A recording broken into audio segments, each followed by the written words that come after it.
If you're looking for a dog trainer in the Huntsville, Alabama area, check out Top Gun Dog Training. They've got a stellar reputation with nothing but 5-star reviews on Google and Facebook. Top Gun Dog Training specializes in training puppies as well as behavior modification for adult dogs. You can check them out at topgundogtraining.com.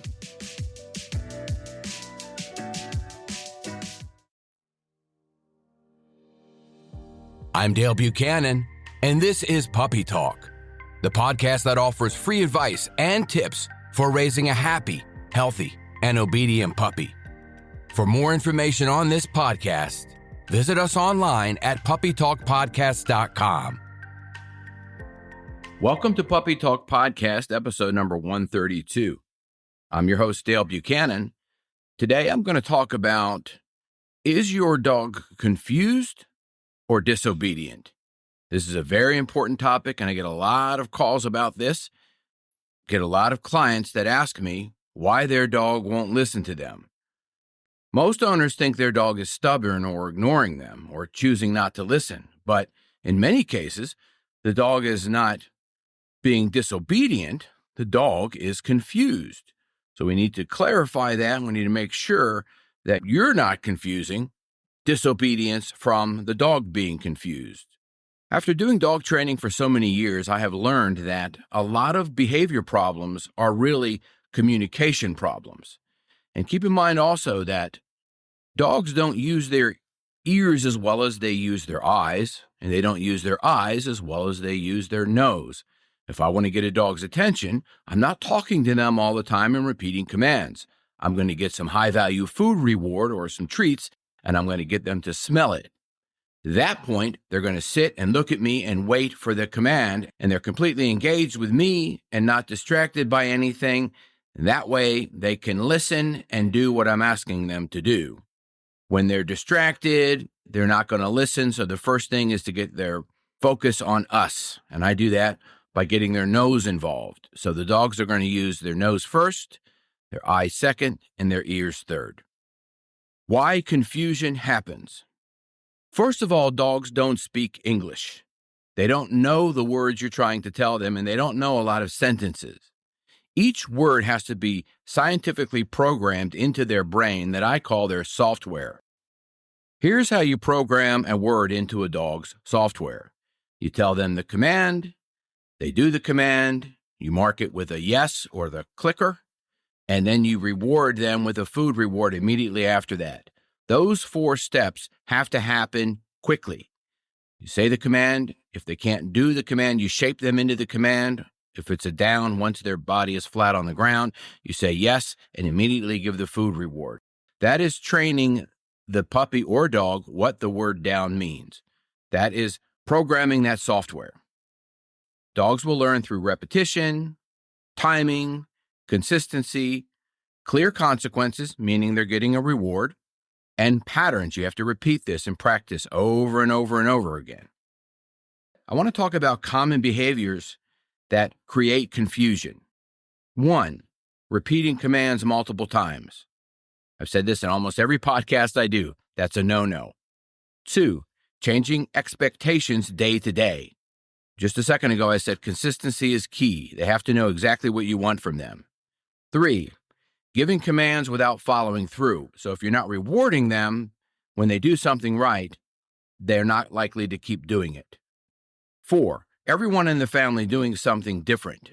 So if the words aren't the same, if somebody says lay down and the command is down, if somebody says it with one tone and the dog's used to hearing it with another tone, then that could make a big difference. And 5, using long sentences instead of clear cues. I love to talk to my dog in sentences. She's very well trained and very obedient. She's 6 years old. Her name is Dixie. And I talk to her in sentences, but I'm not giving her commands. I talk to her and I sing to her just to make her feel good. And I have nobody in my house to talk to sometimes. So instead of talking to the wall, I talk to her. She has no idea what I'm saying, but it's all happy, fun stuff. If I want to give Dixie a command, I say one word: sit, down, stay, come, leave it, drop it, bed. Those are the 7 basic commands we teach all puppies. If you say the word sit 5 times, then the dog will learn that you have to say it 5 times in order for them to do it. So what happens is you say, sit, sit, sit, sit. Then the dog finally sits. You give them a reward. And then next time you only say it once, you say, my dog doesn't do it because I said you only said it once. You program the dog to do it after you said it 5 times. So that's a big problem.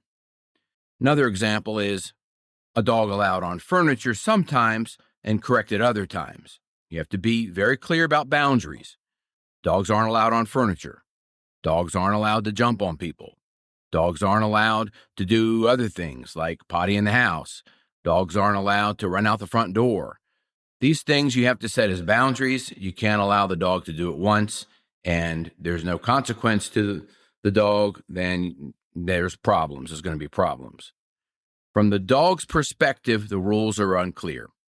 That's why confusion happens. What confusion looks like in real life. Most puppies or dogs, when they are confused, the first thing they're going to do is ignore the recall, especially when they're distracted. If they get out of your house or if they're in the backyard, they're into something else, they are going to ignore the recall because they have something else that's more motivating to them than you. Also, when they come back to you, it has to be a positive experience, not punishment. If they always come to you and they are going to get thrown in the crate, well, how likely are they to come to you when they're in the backyard having fun? Not very likely. Another way that dogs can be disobedient is pulling on the leash. They want to control the walk. They don't want to be partners with you or team up with you. They are frustrated. They're just going to pull on the leash and do what they want. And they're getting talked to, stop, no, Dixie, stop, no, don't do that. And they're having fun doing it, and they're taking you for a ride, basically. Another way that dogs can be disobedient is jumping on guests. We all know how that goes. Dogs that don't have any training jump on guests, and the guests say, oh, hello, you're so cute, you're so good, and it's being reinforced. So that's a big problem. Next thing is slow response to commands. You say the command, and the dog takes a long time to do it. They are being disobedient. They're not doing it when you want them to. They're doing it when they want to. That can become a problem over time. Confusion often looks like, again, dogs that hesitate. When they're hesitating to do something, they may not know what you want. They may think they're going to do something bad and get punished for it or get yelled at. So their confidence is low. They're not going to do anything. It's safer for them to do nothing than to do something that they think you may want. Looking away or scanning. A lot of times dogs won't engage with you because they don't know what you want. They don't know that you're trying to get them to focus on you and give them some guidance and some direction. So they're going to look away from you. That's very common. Performing the wrong behavior. A lot of times you'll say to a dog, stay, and then they'll come to you. They don't know what stay means. It has to go back to the basics, programming the stay, using the 3 Ds, distance, duration, distractions, and then work from there. Only listening in certain environments. This is very common. A dog will listen at home. They won't listen outside on walks. They won't listen in public places. This is why we do a lot of socialization in high traffic environments like Home Depot and Lowe's and Tractor Supply and Hobby Lobby and places like that, because there's a lot of distractions there, and we test the dog's obedience out. It's called proofing. We proof it there, and we generalize the training so that the dog or puppy can learn how to obey in all types of environments. This is going to take all the confusion out of the dog or puppy software, and then they will understand exactly what you want all the time. A dog that understands clearly responds quickly and confidently. A dog that is confused will hesitate. What real disobedience actually looks like? Well, first of all, the dog clearly understands the behavior. The dog has practiced it successfully many times. The owner is consistent, but then the dog chooses something else. That's the dog being disobedient. The dog knows what to do. You practiced it. They choose not to do it. That's disobedience. That's disobeying. Because remember, obedience is they will obey.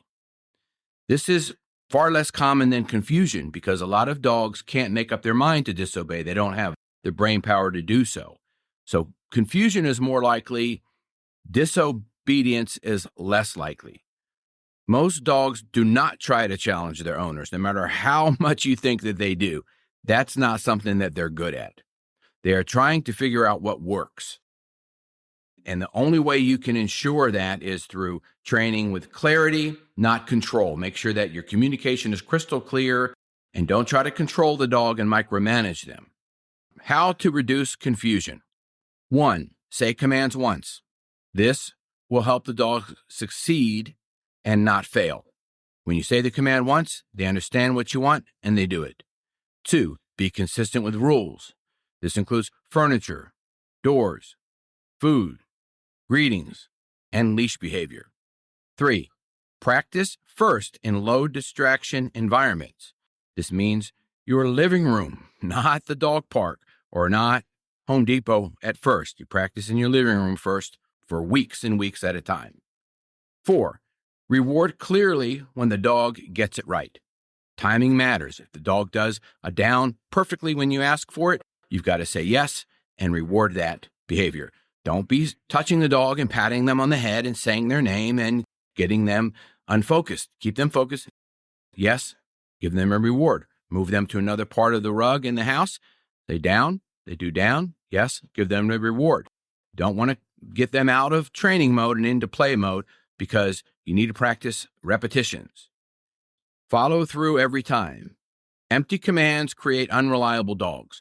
Make sure that there's value in your commands. If you are giving a lot of gibberish to the dog and it sounds like Charlie Brown's school teacher, if it sounds a lot like this, wah, wah, wah, wah, wah, wah, wah, they're not going to know what you're saying. They're not going to know what you want. This is a problem. You don't want that. So you got to follow through, give the command, and reward the dog immediately when they do it well. Clarity builds confidence. Confident dogs respond faster and behave better. This is how you get a dog to listen to you, and these are some reasons why dogs don't listen. Before assuming your dog is being stubborn or disobedient, ask yourself whether your dog truly understands what you are asking. Confusion is extremely common because of communication breakdown. Clear communication fixes a lot of problems with dogs. If your dog only listens sometimes, responds slowly, or seems inconsistent, the solution is clearly more training and clearer training and better training, not another dog trainer or another piece of equipment or not more corrections. It's just going back to the drawing board, going back to the beginning and starting over and working from elementary school first before you expect them to be in college. That's a very important point to make when it comes to a dog not listening. From my experience, a lot of dogs don't listen to their owners because their owners talk to them all the time, and that can be a big problem too. Thanks for listening to Puppy Talk. If you have any questions, you can reach me through the website, puppytalkpodcast.com. Have a great day.